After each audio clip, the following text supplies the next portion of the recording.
രണ്ടാമത്തെ വീഡിയോ ചെയ്തപ്പോൾ ചെറിയ തടസ്സമുണ്ടായി. അത് വളരെ ചെറിയൊരു മിനിറ്റ് മാത്രമേ നീണ്ടു നിന്നുള്ളൂ. ഞാനതിൽ ഖേദം പ്രകടിപ്പിക്കുകയാണ്. ഹോശിയ പ്രവാചകന്റെ പുസ്തകം 6-ാം അധ്യായത്തിൻ്റെ 1-2 വാക്യം ഞാനിത് വായിക്കുകയാണ്. വരുവിൻ, നാം യഹോവയുടെ അടുക്കിലേക്ക് ചെല്ലുക. അവൻ നമ്മെ കടിച്ചു കീറിയിരിക്കുന്നു, അവൻ സൗഖ്യമാക്കും. അവൻ നമ്മെ അടിച്ചിരിക്കുന്നു, അവൻ മുറിവ് കെട്ടും. 2 ദിവസം കഴിഞ്ഞിട്ട് അവൻ നമ്മെ ജീവിപ്പിക്കും. 3-ാം ദിവസം അവൻ നമ്മെ എഴുന്നേൽപ്പിക്കും. നാം അവൻ്റെ മുൻപാകെ ജീവിക്കുകയും ചെയ്യും. ആമേൻ. ഹോശിയ പ്രവാചകന്റെ പുസ്തകം 6-ാം അധ്യായത്തിൻ്റെ ഞാൻ പിന്നെയും പറയുന്നു, ഇത് കേൾക്കുന്നവരായ വലിയ ശാസ്ത്രിമാരും പരീശന്മാരെ പോലെയും ഉപദേഷ്ടാക്കന്മാരെ പോലെയും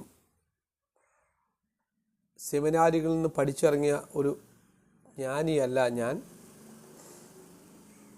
കാശ് കൊടുത്ത് സിലബസ് അനുസരിച്ച് പഠിച്ച് തലയിൽ കുത്തി നിറച്ച ഒരു ജ്ഞാനവും എനിക്കില്ല. അങ്ങനെ ആരെങ്കിലും ഉണ്ടെങ്കിൽ അത് മാനുഷിക ജ്ഞാനമാണ് എന്ന് ഞാൻ പറയാൻ ആഗ്രഹിക്കുക. മറ്റൊരു മനുഷ്യൻ്റെ ജ്ഞാനത്തെ നിങ്ങളുടെ തലയിൽ കുത്തി നിറച്ചിട്ട് നിങ്ങളത് കാലാകാലങ്ങളായി പഠിക്കുകയും പഠിപ്പിക്കുകയും ചെയ്തുകൊണ്ടിരിക്കുന്നു.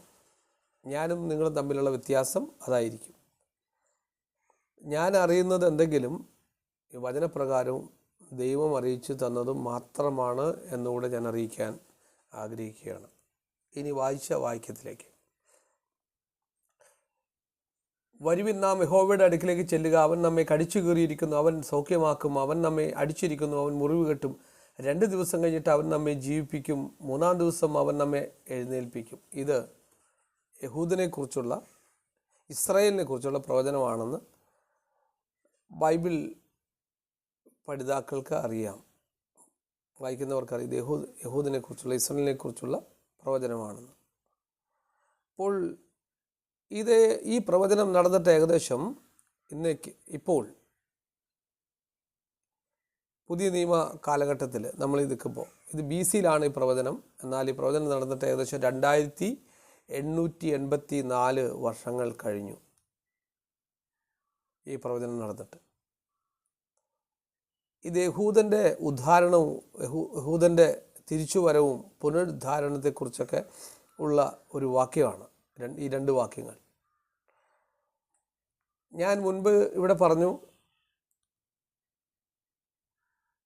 അവരുടെ മെശിഹായെ അവർ തള്ളിക്കളഞ്ഞതിനാൽ കൃപ ജാതികളിലേക്ക് തിരിഞ്ഞു. ജാതികൾക്ക് അതുമൂലൊരു വീണ്ടെടുപ്പുണ്ടായി. അത് മുൻനിർണയപ്രകാരം തന്നെയാണ്, യാദൃച്ഛികമായി സംഭവിച്ചതല്ല. അങ്ങനെയെങ്കിൽ ജാതികൾക്ക് ഇനിയുള്ള കാലം മുഴുവൻ ജാതികൾക്കല്ലല്ലോ. മുഴുവൻ കാലം ജാതികൾക്കല്ല. ജാതികൾക്കൊരു സമയമുണ്ട്, അല്ലേ? ജാതികളിൽ നിന്നുള്ള പൂർണ്ണസംഖ്യ തികയോളം മാത്രമേ ജാതികൾക്കുള്ള കാലമുള്ളൂ. അങ്ങനെയെങ്കിൽ ജാതികളുടെ സമയം കഴിയുമ്പോൾ തള്ളിക്കളയപ്പെട്ട മശിഹായെ അവർ തിരിച്ചറിയണ്ടേ? അവരുടെ പ്രവാചകനായ മോശയും ഏലിയാവും അവർക്ക് അവരുടെ പ്രവാചകന്മാരായി തിരിച്ചു വരണ്ടേ? ഞാൻ ബൈബിൾ വിശ്വസിക്കുന്ന ക്രിസ്ത്യാനികളോടാണ് സംസാരിക്കുന്നത്, സങ്കരജാതികളോടല്ല സംസാരിക്കുന്നത്. സങ്കരജാതി എന്ന് പറയുന്നത് ക്രിസ്ത്യാനികളിൽ തന്നെ സങ്കരജാതികളുണ്ട്.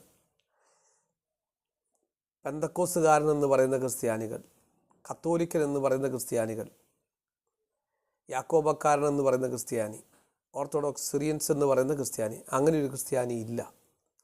ക്രിസ്ത്യാനി എപ്പോഴും ക്രിസ്ത്യാനിയും, ഓർത്തഡോക്സുകാരനും കത്തോലിക്കനും എപ്പോഴും ഓർത്തഡോക്സുകാരനും അങ്ങനെ തന്നെയാണത്.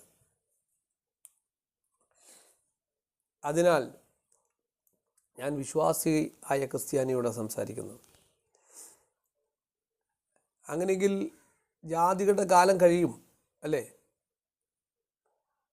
ജാതികളുടെ കാലം കഴിയുമ്പോൾ ഇപ്പോൾ നമ്മൾക്ക് ഈ ന്യായപ്രമാണവും പുതിയ നിയമവും നമ്മളിതിനെ വിശ്വസിക്കുന്നു. യഹൂദന്മാർക്ക് നൽകിയതാണ് ന്യായപ്രമാണമെന്നും പുതിയ നിയമം കർത്താവ് യേശുക്രിസ്തു വന്നപ്പോൾ തന്നെ അവർക്ക് അതോടൊപ്പം നൽകപ്പെട്ടുവെന്നും എന്നാൽ അത് ആത്മരൂപത്തിലായിരുന്നുവെന്നും പിന്നീടത് ആത്മരൂപത്തിൽ നിന്ന് ശിഷ്യന്മാർ മുഖാന്തരം അക്ഷരരൂപത്തിലേക്ക് എഴുതിയെന്നും അതിനുശേഷം അച്ചടിക്കപ്പെട്ട ഈ ബൈബിൾ ഒരു ഭാഗം പഴയ നിയമവും ഒരു ഭാഗം പുതിയ നിയമവുമാണെന്ന് നമ്മൾക്ക് അറിയാം. അത് ശരി തന്നെ. എന്നാൽ ഇവിടെ വായിച്ച ഹോശിയ പ്രവാചകൻ 6:1-2 വാക്യങ്ങൾ യഹൂദൻ്റെ മടങ്ങി വരവിനെക്കുറിച്ചും അവരുടെ ഉദ്ധാരണത്തെക്കുറിച്ചുമാണ്. യഹൂദന് ഇസ്രായേലിൽ മടങ്ങി വരാതെ യഹൂദന് ഉദ്ധാരണമില്ല, അല്ലേ? ശരിയല്ലേ?